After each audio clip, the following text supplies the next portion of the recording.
उगते सूरज के नीचे राजू और चुन्नी खेतों में मेहनत करते हैं।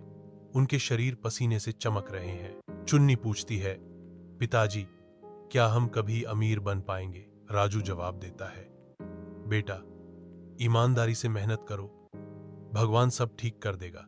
राजू के हल से किसी सख्त चीज से टक्कर होती है। मिट्टी से एक लोहे का संदूक निकलता है। छाती खुलने पर सोने के सिक्कों का खजाना सामने आता है। चुन्नी कहती है, पिताजी, हम अमीर हो गए हैं। राजू कहता है, यह सोना हमारा नहीं है चुन्नी, हमें इसे इसके सही मालिक को लौटा देना चाहिए।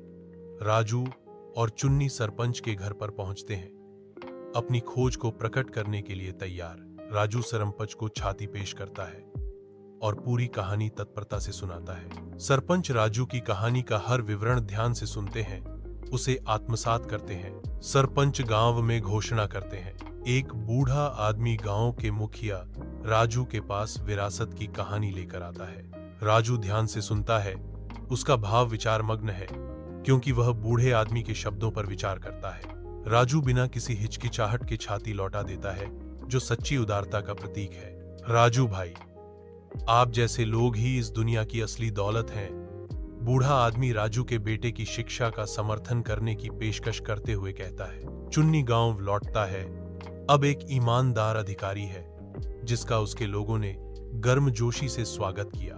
पिताजी, आज मैं जो कुछ भी हूं, आपकी ईमानदारी की वजह से हूं। राजू जवाब देता है, बेटा, ईमानदारी कभी बेकार नहीं जाती।